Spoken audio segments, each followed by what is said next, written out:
నమస్తే, welcome to 6 TV. నేను సువర్ణ. Details చూస్తే ఆసియాలోని అతిపెద్ద గిరిజన జాతరగా పేరొందిన మేడారం మహాజాతర తేదీలను పూజారుల సంఘం ప్రకటించింది.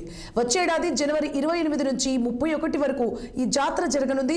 28న సారలమ్మ, గోవిందరాజు, పగిడిద్దరాజు, 29న సమ్మక్క తల్లి చిలకలగుట్ట నుంచి గద్దెలకు చేరుకుంటారు. 30న భక్తులు మొక్కులు చెల్లించుకుంటారని, 31న అమ్మవార్ల వనప్రవేశం ఉంటుందని పూజారులు పేర్కొన్నారు. ఇక ములుగు జిల్లాలోని తాడ్వాయి మండలం మేడారంలో ఈ జాతర జరగనుంది.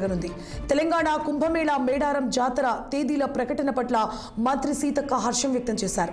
సమ్మక్క సారలమ్మ జాతర తేదీలను వెల్లడించిన నేపథ్యంలో పూజారుల సంఘానికి ఆమె ధన్యవాదాలు తెలిపారు. కోట్లాది మంది భక్తులకు ఎలాంటి అసౌకర్యం కలగకుండా జాతరకు విస్తృత ఏర్పాట్లు చేస్తున్నట్లు మంత్రి సీతక్క ప్రకటించారు. 110 కోట్లతో మేడారంలో అభివృద్ధి పనులు కొనసాగుతున్నాయన్న సీతక్క జాతర పనుల్లో వేగం పెంచాలని అధికారులను ఆదేశించారు. ములుగు జిల్లాలోని తాడ్వాయి మండలం మేడారంలో జరిగే మహాజాతర ఏర్పాట్లను మంత్రి సీతక్క పర్యవేక్షిస్తున్నారు.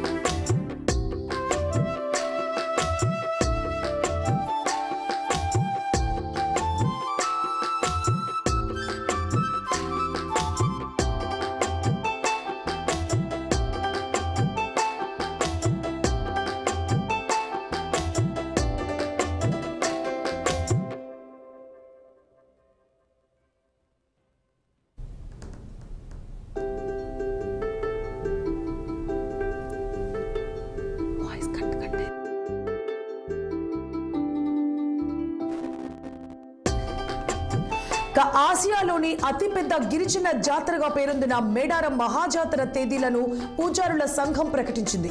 వచ్చే ఏడాది జనవరి 28 నుంచి 31 వరకు ఈ జాతర జరగనుంది.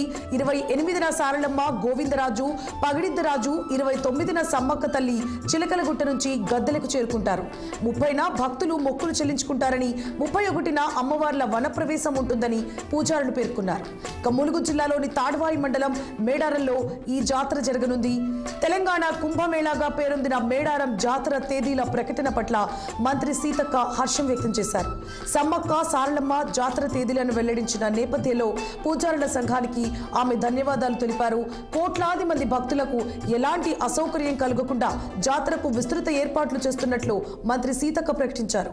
110 కోట్లతో మేడారంలో అభివృద్ధి పనులు కొనసాగుతున్నాయన్న సీతక్క జాతర పనుల్లో వేగం పెంచాలని అధికారులను ఆదేశించారు. ఇక ములుగు జిల్లాలోని తాడ్వాయి మండలం మేడారంలో జరిగే మహాజాతర ఏర్పాట్లను మంత్రి సీతక్క దగ్గరుండి పర్యవేక్షిస్తున్నారు.